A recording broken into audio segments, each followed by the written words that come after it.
Recording in progress.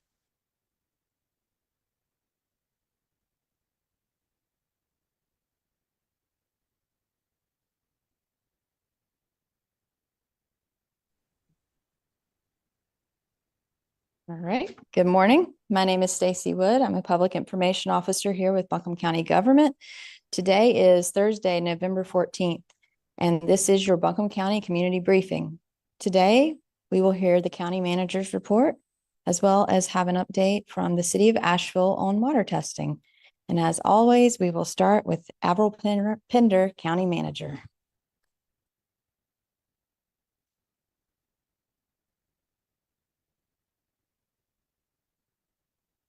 Good morning.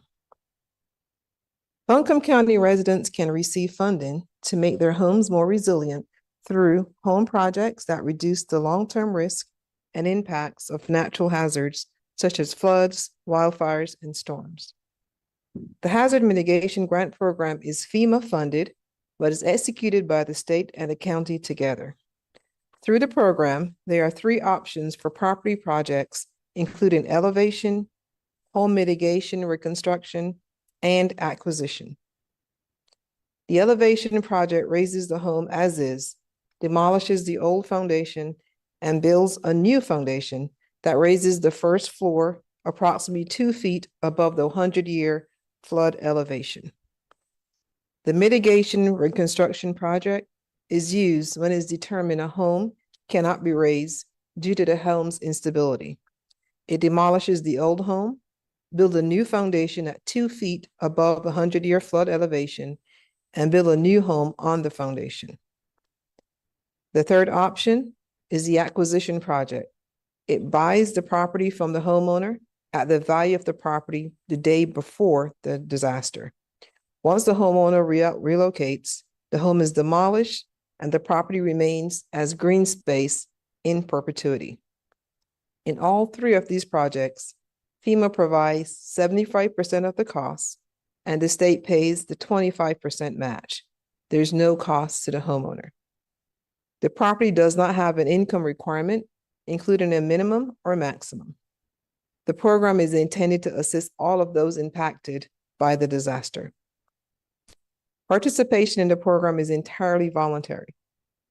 You can apply online or in person. While in-person applications will be taken until Friday at 6 p.m., the program is ongoing and applications can be filed online. To apply online, complete the 5-minute grant information request. We will add the link in the chat, or you can also scan the QR code on the screen with your phone. Online applications are typically open for a year. To apply in person, visit the Asheville Mall through this Friday from 10 a.m. to 6 p.m. Staff will be on site to answer questions and accept applications. No appointment is necessary. An update on storm debris removal. There are 41 trucks in operation in unincorporated Buncombe County today. While crews are picking up debris in all zones of the county, pickup activity will be reduced today due to the weather. As of today, we have collected 148,000 cubic yards of debris in Buncombe County.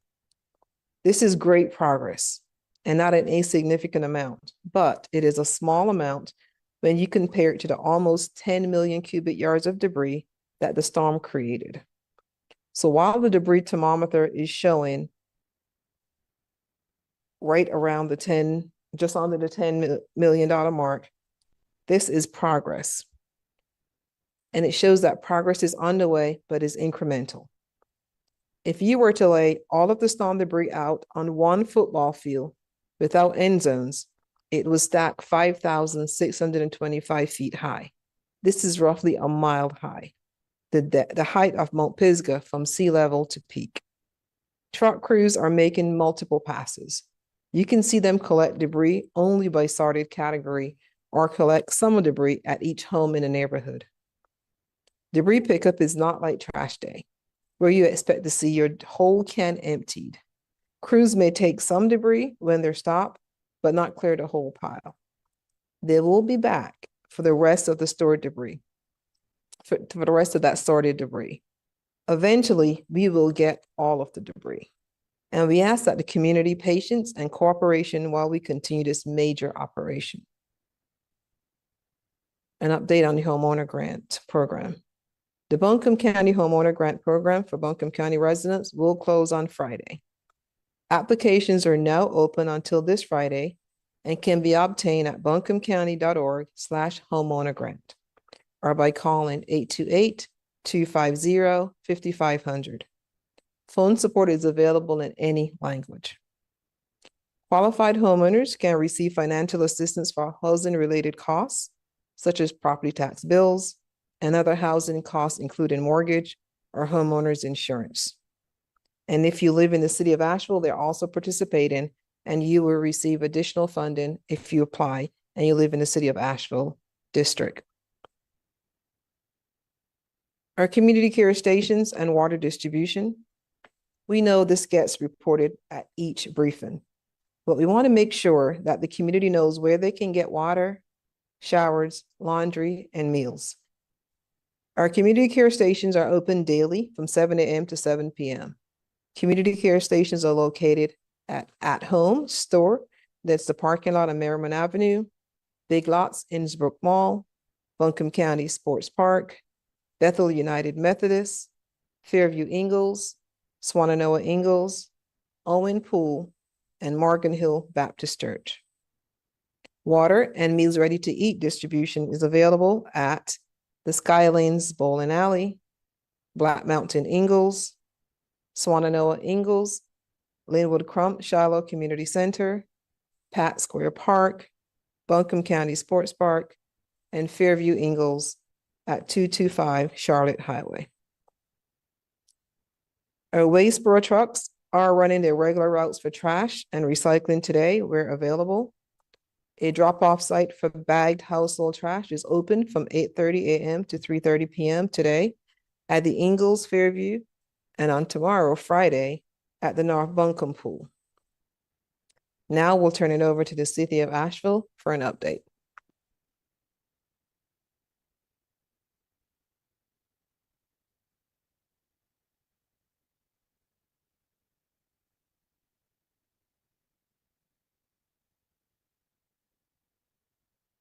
Thank you, Ms. Pender. Quick update on the turbidity at North Fork right now, or an hour ago or so. It was at 15.3. I was really hoping it would be under 15, but it was windy out there yesterday and especially last night. And today's rain, we think, will ultimately help because it's the right kind of rain. It's slow and straight down. But initially, at least, that could be stirring it up a little more than usual. In reservoir treatment is happening. They can work in the rain. The Army Corps of Engineers project is moving forward. They can work in the rain too. As far as the Corps of Engineers project, no change to the timeline for that. Late November, early December. And if anything does move that up or back, we will certainly let you know. But right now, we're still on track for late November, early December. A little bit of a subject change today. You know, we've talked about water testing and sampling results before. And as you may recall, Water Resources has been testing for a variety of minerals and bacteria that may impact the quality of our drinking water. Lab staff tested for aluminum, iron, chlorine, manganese, and also for total coliform and E. coli. The results of those tests have been posted on the Water Services Recovery website and updated in real time by our lab staff for a few weeks now. And it is worth noting, our lab staff have run and processed more samples in the last 6 weeks than they would normally run in like 6 months. Those people have really worked as hard as they possibly could to give us the clearest picture possible of the quality of our water. Also included in that sampling plan that's been posted on our website for a couple of weeks now was an investigative sampling program for lead and copper in city and county elementary schools, participating child care facilities, and private schools. Also, out of an abundance of caution, Water Resources also sampled the raw water at North Fork for lead and are awaiting results from a third-party contract lab. Source water at North Fork, Mills River, and Bee Tree, or DeBrule, we call it Bee Tree, but I think most people know it as DeBrule Treatment Plant. They were last tested for lead at their source water in July. Those results were below the detection limits. And is also worth noting that Water Resources records going back decades do not show detectable levels of lead in the source water at any time. I want to emphasize that. Our records that go back decades do not indicate detectable levels of lead in the source water at any time whatsoever. This investigative lead and copper sampling plan was formulated and implemented under the guidance of both North Carolina DEQ and the federal EPA. The primary purpose of this sampling was to measure the effectiveness of the residual corrosion control treatment. Corrosion control treatment, which is zinc orthophosphate, helps reduce the potential for lead to leach from household plumbing and service line plumbing into drinking water. Due to the piping configuration at North Fork, Water Resources was unable to treat the raw reservoir water in the beginning with zinc orthophosphate, which provides corrosion control, which I already mentioned, provides corrosion control, and we were unable to provide corrosion control for about 19 days. During that period, we were only able to treat the raw water with chlorine. Corrosion control treatment returned when turbidity levels in the North Fork Reservoir lowered enough to begin pushing treated water into the distribution system. That happened 2 weeks ago yesterday on October the 30th. So investigative lead and copper sampling samples were collected from 25 points throughout the distribution system between October 17th and October 24th. All the samples were taken from privately owned plumbing. I want to say that again. All the samples were taken from privately owned plumbing. Water Resources received the last of the results from a third-party contract lab on November the 8th. 7 of the schools tested revealed detectable lead levels. All the copper results were well below allowable levels. Schools with detectable levels of lead in the county system are Oakley Elementary School, Sand Hill Elementary School, Charles C. Bell Elementary School, and Glen Arden Elementary School. In the city system, those schools are Lucy Herring Elementary School and Hall Fletcher Elementary School. The private school, the only one who participated, was Odyssey Community School.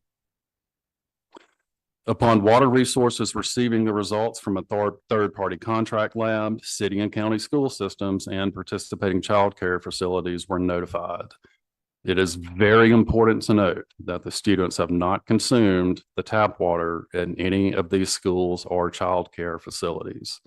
Schools will keep water fountains closed off and unplugged, and EPA has provided schools guidance that includes the installation of National Sanitation Foundation certified filters that are designed specifically to remove lead or reduce lead. That guidance from the EPA to the schools also includes replacing any plumbing or fixtures that may increase the chances of lead exposure. So essentially, the use of lead in household plumbing was banned in 1988. So any plumbing installed before 88 would, obviously be a little more at risk, at least, of lead exposure. Schools have taken mitigation measures. Students and staff at both systems have not been consuming water. That cannot be said enough. Before school reopened, water fountains were covered. That also cannot be said enough. School nutrition teams continue preparing meals that either do not require water or preparing meals with water that has been purified. Both school systems have initiated these mitigation measures and have notified parents. The school systems continue to follow the guidance from the City of Asheville Water Resources and the EPA. And again, students and staff are not consuming the water. A few messages about lead as a material. Obviously, lead is a serious health hazard for pregnant women, women who are breastfeeding, and children under 6 years old. Until the boil water notice is lifted, it is recommended to use only bottled water or water that has been otherwise treated for making baby formula. And that's been posted on the FAQ that's on our website since the very beginning. For information, private residents, for information about testing your service line for lead and to receive a free testing kit, you can contact Water Resources by calling 828-259-5962 or emailing leadprevention@asheville.nc.gov. And it's worth noting now that everything that I have said so far is already posted on our website under the sampling plan. That's been included there for a couple of weeks now. It lives up the top. It's real easy to find. All of this information is posted on the website now, along with the lead and copper sampling results.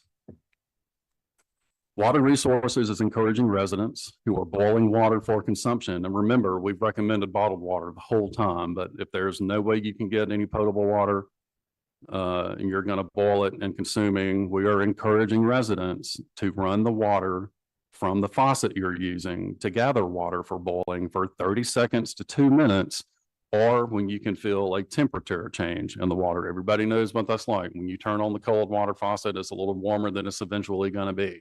So if you are gathering water for boiling from a particular sink, turn on that cold water faucet, put your hand under there, and when it starts to get cold, like the water was obviously underground a few seconds ago, that's when you're good.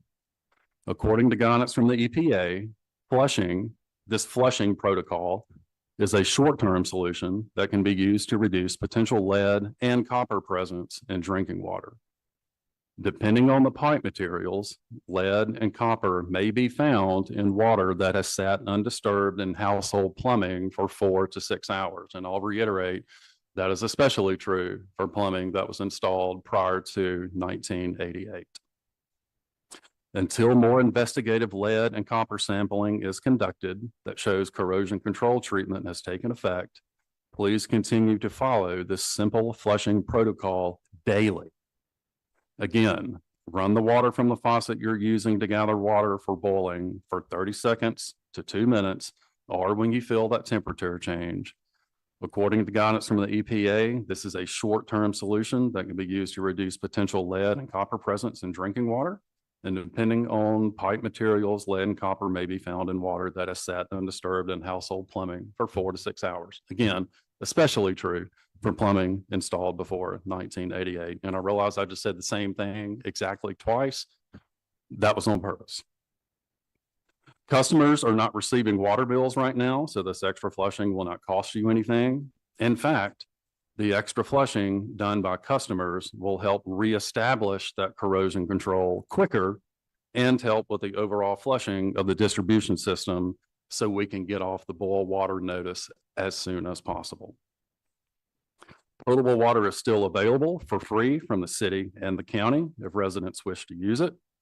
Water Resources will resample these schools and any participating private residences that had detectable levels of lead at 1 month, 3 months, and 6 months from when corrosion control treatment was reinstated. So that's 1 month, 3 month, and 6 months from October the 30th. Water Resources encourages customers, especially those with homes built prior to 1988, to participate in the city's free lead and copper drinking water testing program. And you can do that by emailing leadprevention@asheville.nc.gov or by calling 828-259-5962. I know you're going to have a lot of questions, and the good news is I have a lot of experts with me here today. We have Brenna Cook, our compliance manager at Water Resources, who heads up our sampling program. We have city and county school superintendents, Dr. Furman and Dr. Jackson. And joining us virtually, we have Brian Smith and Emma Inhorn from the EPA, both of whom have been here. Brian was here at the very beginning, like 3 days after the storm with Water Resources, helping us And so we're very, very grateful that all of these people have agreed to donate their time and their expertise. But I think, Stacy, can I go ahead and open it up for questions? Are you good with that? All right. I get to open it up for questions today.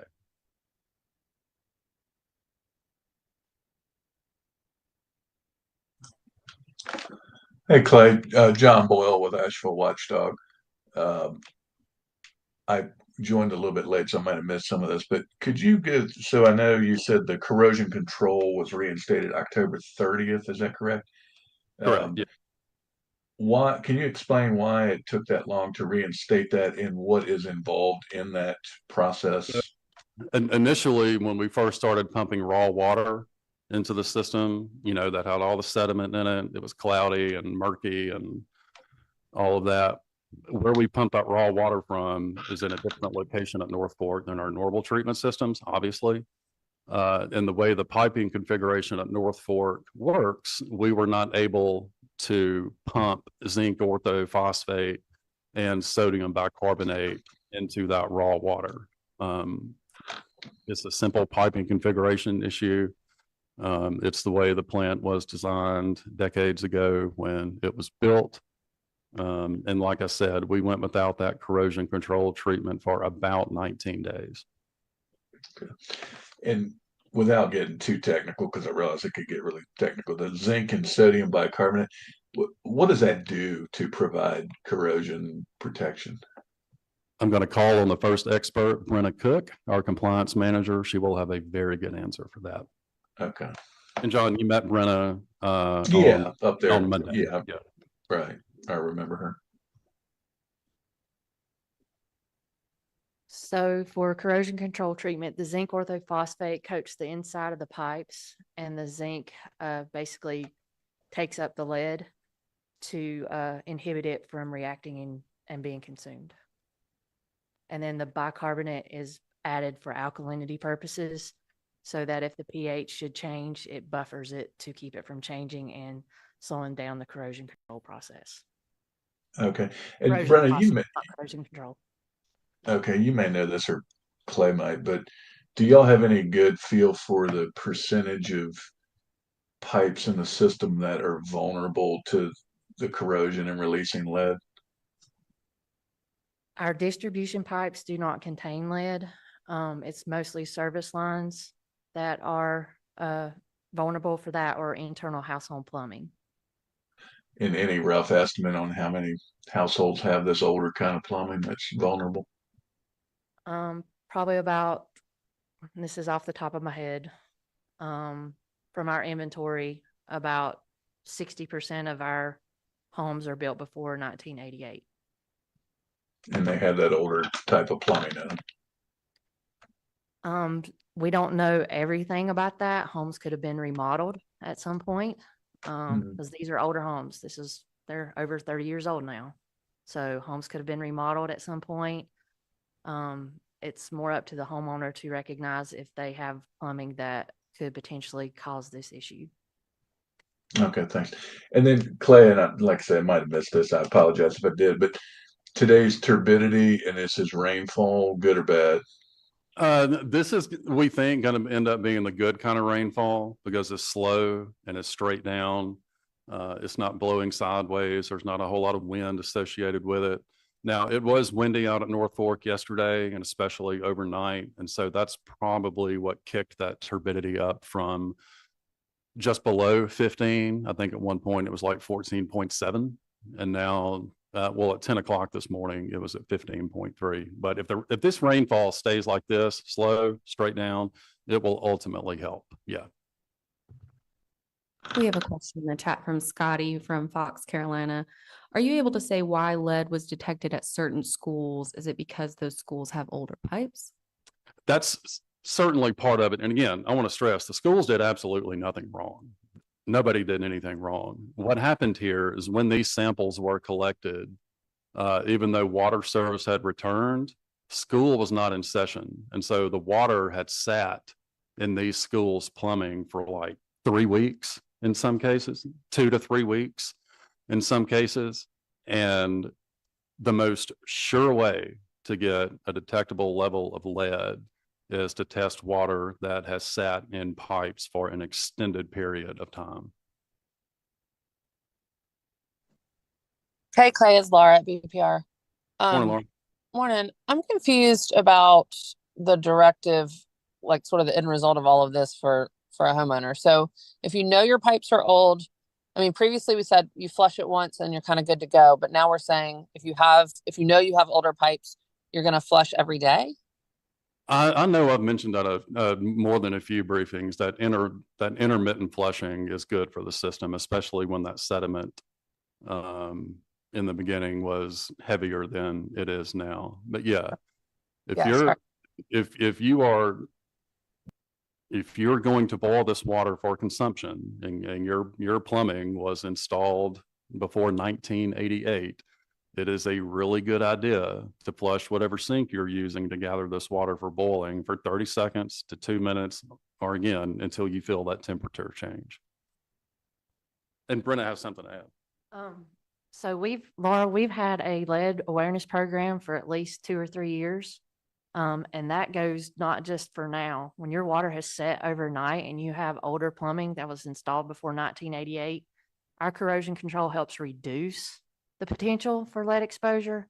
But when water sets that long in your plumbing and you have copper pipe with lead solder or a galvanized iron pipe that could potentially be upstream or downstream of a lead service line, you have the potential, even with the corrosion control, to have a lead get into your water, even with the corrosion control. I'm going to say that over and over.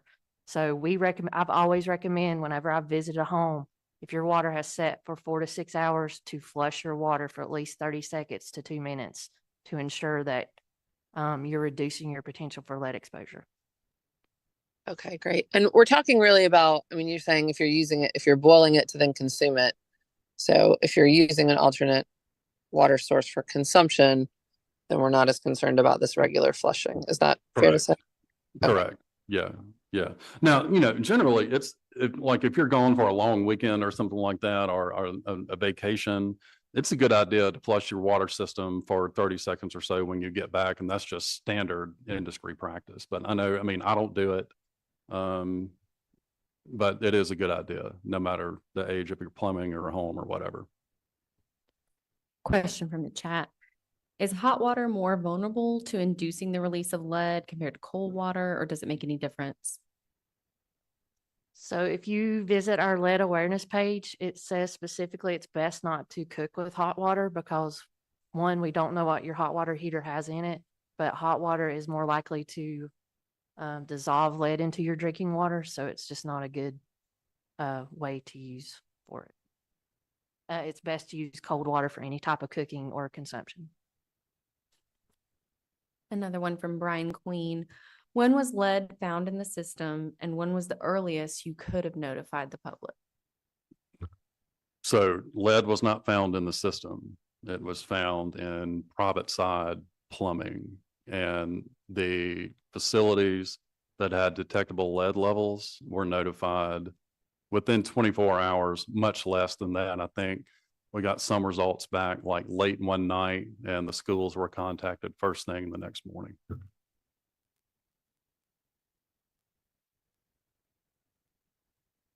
Is the threat of lead found in the water system at schools over, or is there a certain directive for those schools going forward? So the directive, obviously, first, nobody's been consuming water at these schools. And the schools have already taken mitigation measures. And if they want to, and the schools are here to answer questions. So if they'll have particular specific things for them, Dr. Jackson and Dr. Furman are happy to answer them about the specific mitigation measures they've taken. But I know there are several already in place. Number one being water fountains haven't been used and water has not been consumed since school returned.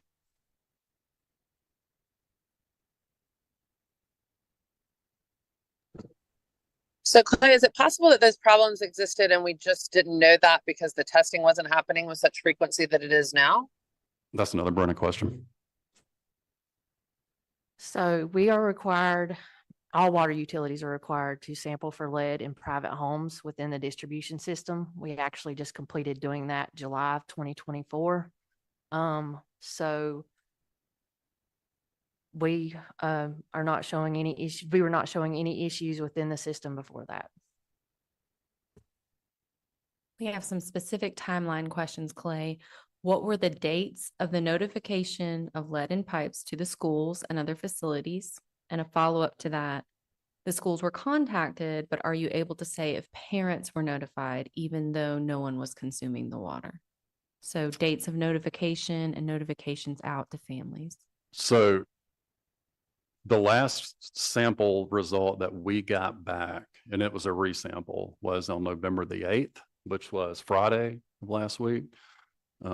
This is my first day presenting this week, so that's been the plan for us. At least I know the schools have notified the parents already. I don't know exactly when that happened, but I want to stress again that nobody at the schools has been consuming the water.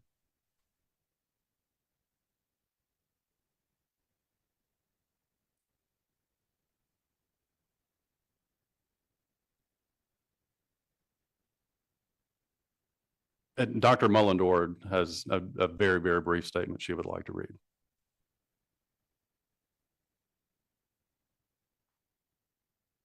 Hello, I'm Dr. Mullendorf, the Medical Director for Buncombe County Health and Human Services. And so while we know that no children or individuals at schools have been consuming the water, it is possible that individual homeowners might have been using water from their taps for drinking or for preparing food.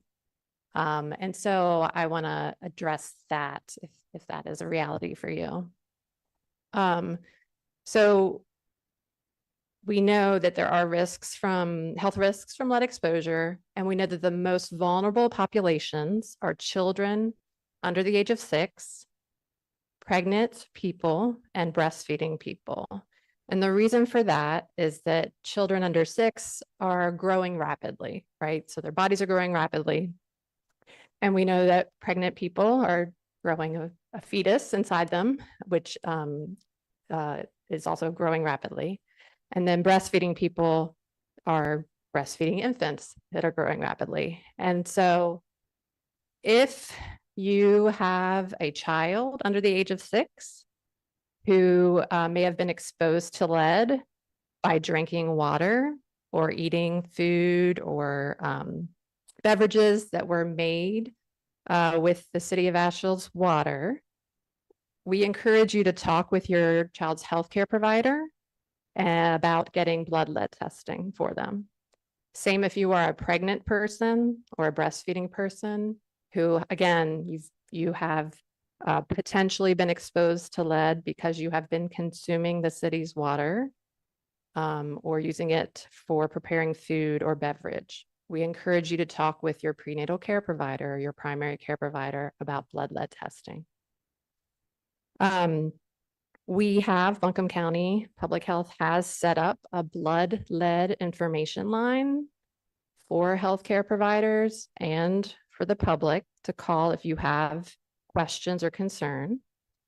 That number is 828-250-5205.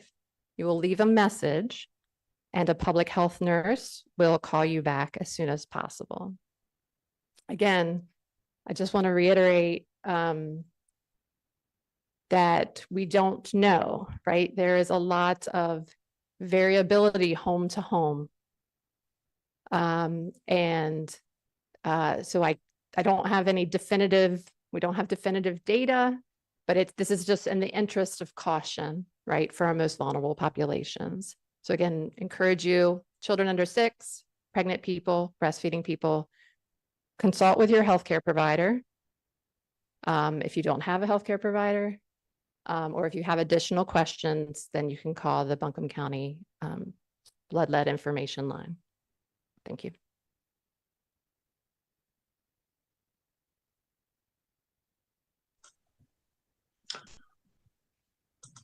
Hey, Clay, I have another question for you. Just briefly scanning this data, Glen Arden Elementary was at a level of 40, which was clearly the highest. And this may be on there, I just missed it, but what is the acceptable parts per billion of lead, and why was Glen Arden so high? So that's a good question. And like everything else with our sampling program, the rules and stuff, there are no like absolutes. Like, and I'm learning this. There are no like yes, no, never, always. It's always malleable and fluid. So for water resources throughout our distribution system, our acceptable level of lead is, yeah. Let's see, I thought I had it right. So, John, when it comes with NCDQ and EPA regulations for water utilities, not schools, water utilities, when we do our sampling, we'll sample a pool of homes. Right now, we're at reduced monitoring because we've proven that we've not had a lead issue. So we are required to sample at least 50 homes. And once we get all those results back, we have to line the results up in ascending order. And if we beat the 90th percentile and we're below the action level, and right now it's currently 15, but it will soon change to 10, we are meeting all regulations for lead and copper. Our goal, or maximum contaminant level goal, is 0 because, as we know, no amount of lead is good for anyone, especially children under age of 6. But that is our action level, is if we're above 15 parts per billion in our 90th percentile when we do our compliance sampling. Okay. As for Glen Arden, I've got the backstory on it. The reason it was so high, that's one of those schools that set for 2 to 3 weeks before we sampled. It had water pretty much the whole time because that's in the Mills River area. And when we sampled the first time and did the first part of the investigative sampling, it was high. But when we went back, if you'll scroll down to the bottom of that spreadsheet where it says the 3T testing, you'll see after we flushed the school and resampled, it was great. Mm-hmm. Okay. Yeah, and that sort of reinforces that the flushing protocol works. I think out of all the schools we tested, after the 30-second flush, there was only one that was still above the action limit. Yeah, so 7 initially. After flushing, that number went down to 1. And thank you, Clay. And don't want to belabor this, but this might be a question for the superintendents. If these results at their schools raise concerns with them moving forward, and would they like to do some sort of remediation for the piping at their facilities? Dr. Jackson is on his way up here, and so is Dr. Thurman.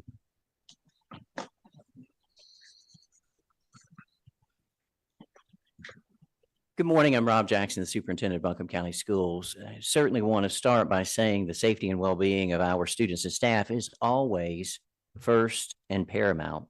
From the very beginning, prior to reopening, we've worked with the water system to ensure that we had safe schools to open. And so we covered our water fountains before our students returned to the schools, and we will keep those covered until testing shows that the water is safe for consumption, however long that takes. To mitigate that, we're delivering bottles of water to all of our county schools and to the charter schools and initially to the city schools, and they're now able to take care of that for the city school system. And we will continue doing that as long as we need to the point that we can test and show and demonstrate that our water is safe for our students for consumption. We'll do that as long as it takes. In terms of mitigation for our schools, we will absolutely pursue the mitigation efforts needed to ensure that our schools are safe for our students and staff members. We'll continue to work to understand what that means, and that will take some time, but we'll do that. We'll take the time it takes because we're going to do everything we can to make sure our students and staff are safe. Thank you for the question. Dr. Furman?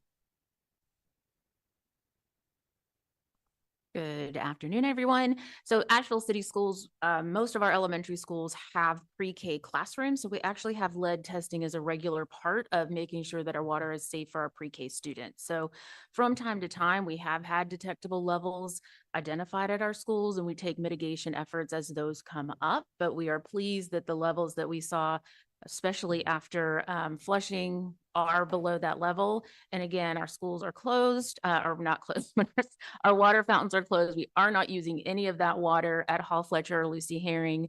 And again, as mitigation, as we monitor those levels, we are ready to mitigate as necessary.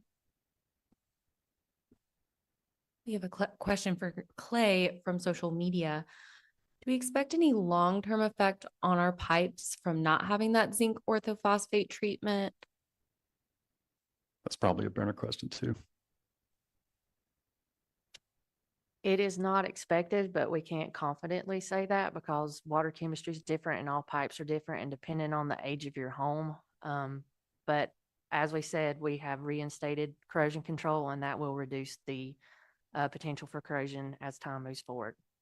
Not saying it won't stop it, but it will help reduce the potential for corrosion.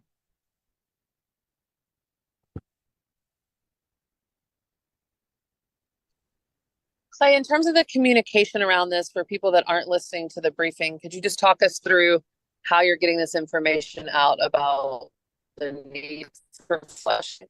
So like I mentioned a minute ago, everything that we've said today is on our website. Obviously we will do a pretty heavy social media push pretty quick. We will have a press release out this afternoon that links back to all of this. And also the AVL alert will be updated with all of this new information starting today. The AVL alert that I know everybody is tired of getting. And probably not a lot of people are listening to. So yeah, we've got a pretty comprehensive plan to roll this out starting immediately after this briefing. I have one quick question for Dr. Mullender. Hang on, Laura, you broke up pretty bad there. Sorry, I said I had a question for Dr. Mullender. Oh, okay.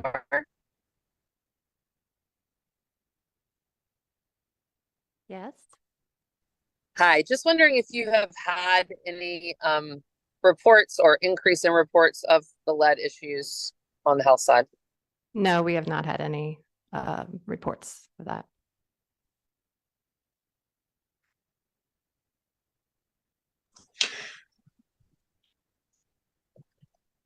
Clay, I should have caught Dr. Mullendorf if she was there. All right, she's coming right back. Sorry about that. It's all right. Get my steps. Sorry about that, Dr. Mullendorf.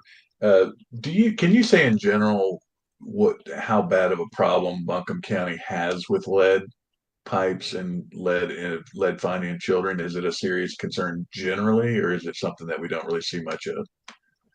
I can't speak to the lead pipes. I mean, and I don't know, I don't have a comparison to say. I mean, yes, we do occasionally get reports of children with elevated lead levels, but that's again not unusual. I wouldn't say it's an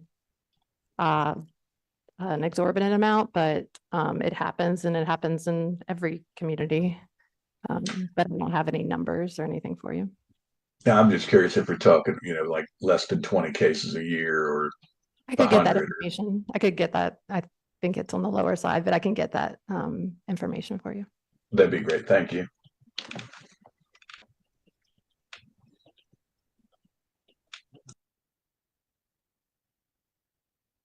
All right, Stacy, you ready to wrap us up?